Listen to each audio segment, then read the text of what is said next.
What's up, guys? It's From Cheng and bringing you part 2 of my Armored Core 5 ranked commentary. We already got ourselves in a match right here, so just gonna go ahead and start. Alright, let's see how this one goes. This time around I'm gonna be using a sniper cannon on my Proto Heavy. That's because I don't particularly like this map, and I'm trying to see if I can get an AP lead at the very start.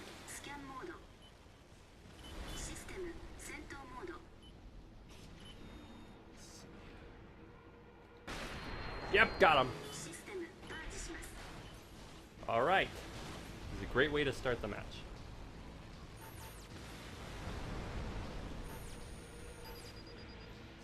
Alright. Just need to get close and...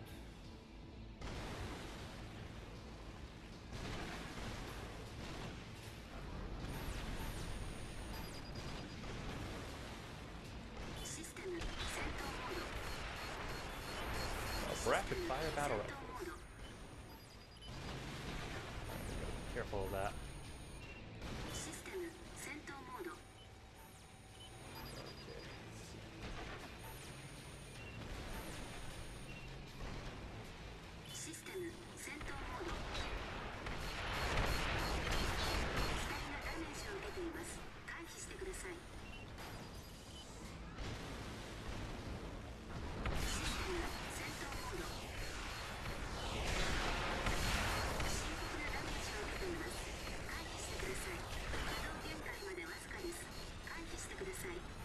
Alright, as well as I hoped.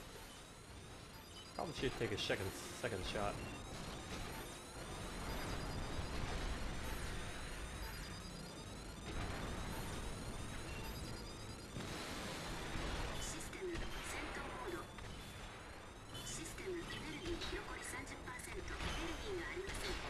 There we go.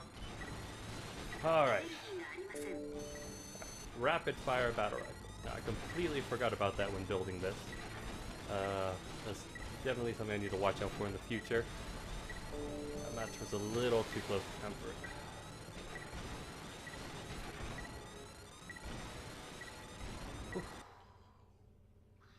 Alright, oh, 98. Alright, good game. Yeah, another thing I should note is that even the people with low number of points in this game, like even the lower skilled players are still quite good, and there's still quite a challenge if you don't take them seriously. I definitely need to watch out for that too, because I haven't been playing a lot of ranked or 1v1s for that matter, but still good stuff.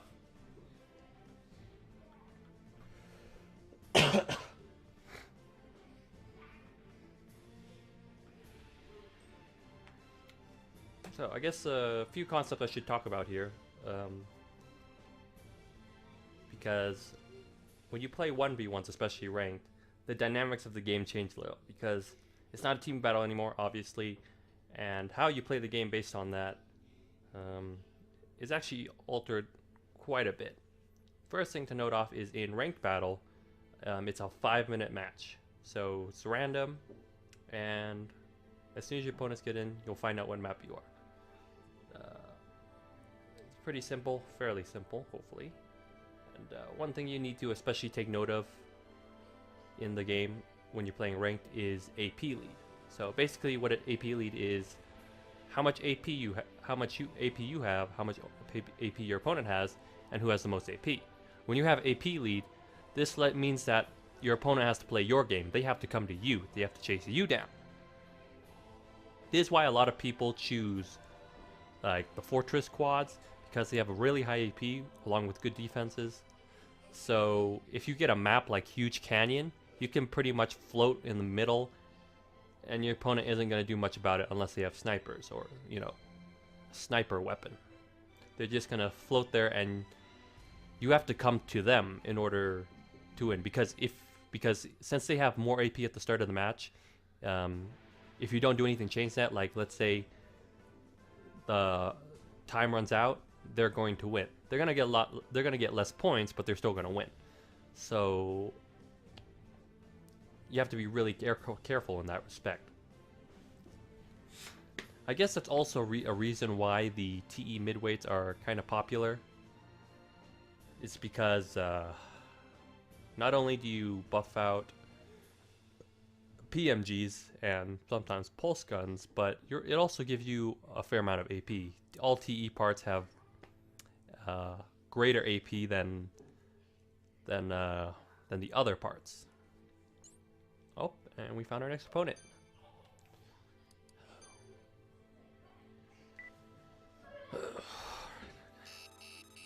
Right.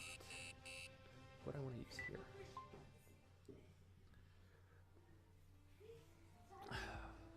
I definitely do like this build, proto heavy. It's not quite up to par to the other ones. Still got a fair amount of weaknesses, but nonetheless, it's still pretty fun for me. I've just got to do a lot more practice with it because, like I said before, it's not quite that easy to use, especially in ranked. And he's using that again.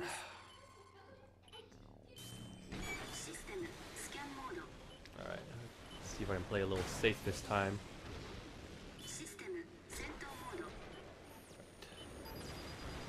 Alright, he's going for rapid fire again.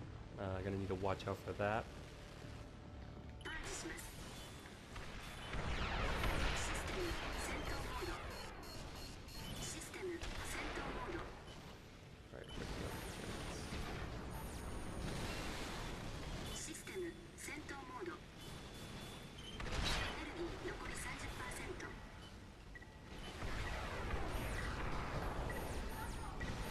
Gonna use rapid fire lotuses again. Need to be a little careful about that. Good thing I have a shotgun. It's gonna stun him quite a bit.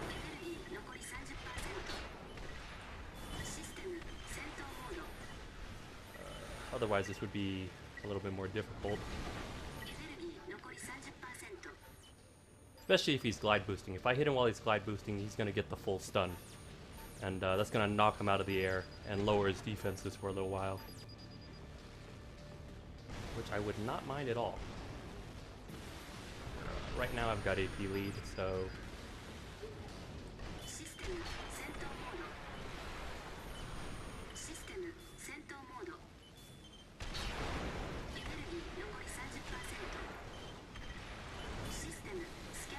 just gotta watch out for my energy.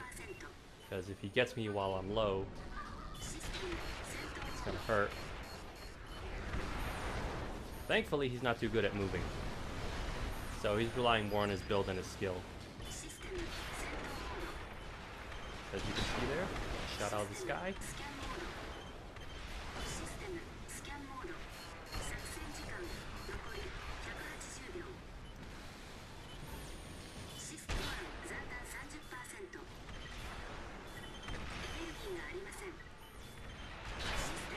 And got him.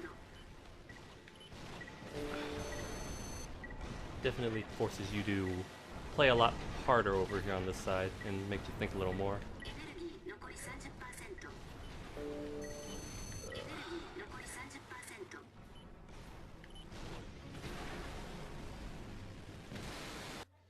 I am seriously rusty. And as always, say hello and then good game at the end of the match. Okay. And also just tell you guys this is one of the meta builds. I think I talked about it a little earlier on one of my design corners, which is the TE midweight. Or this one's kind of, it's TE midweight and your typical sniper build, but in this case, he's using Tansies instead of, you know, side-in bombs or sidecat sniper rifles. Just interesting note.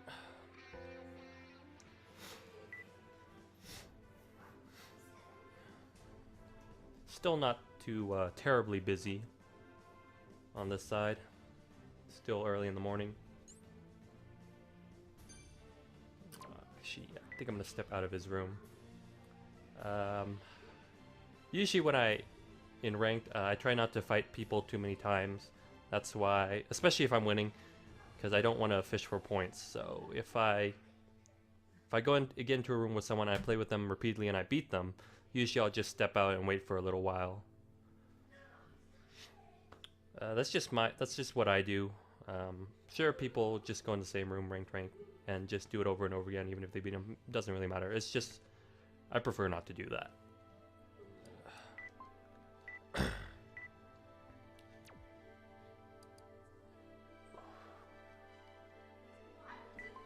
Let's open up a room, see if we get any hits.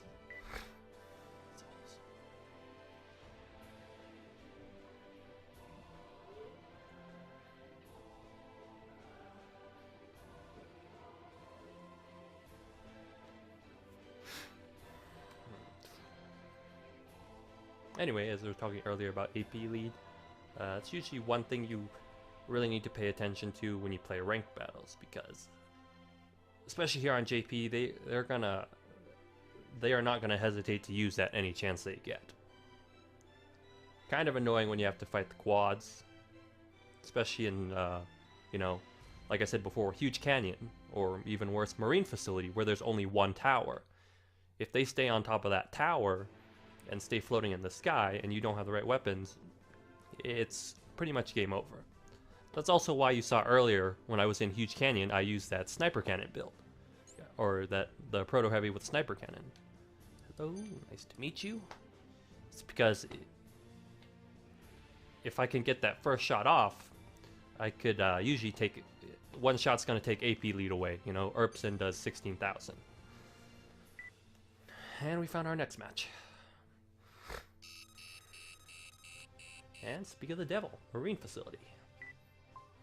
Alright, so if he's a quad, I need to stop him from getting to the tower. But I don't think he'll be that this time, since I'm on the side with the tower, so I'm going to use this one.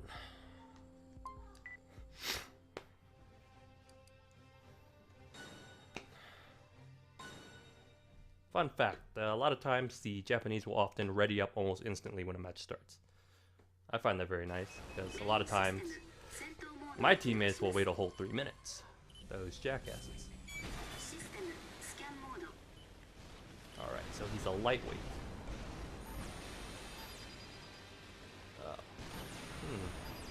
Alright, so he's a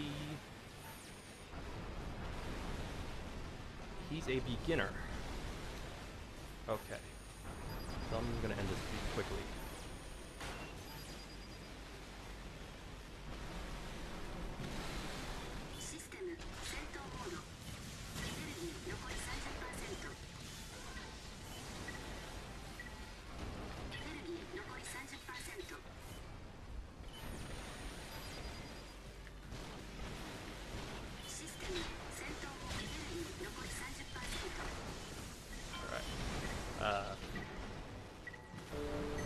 Another key note, because the JP server is so large, you also see a huge number of new people playing the game.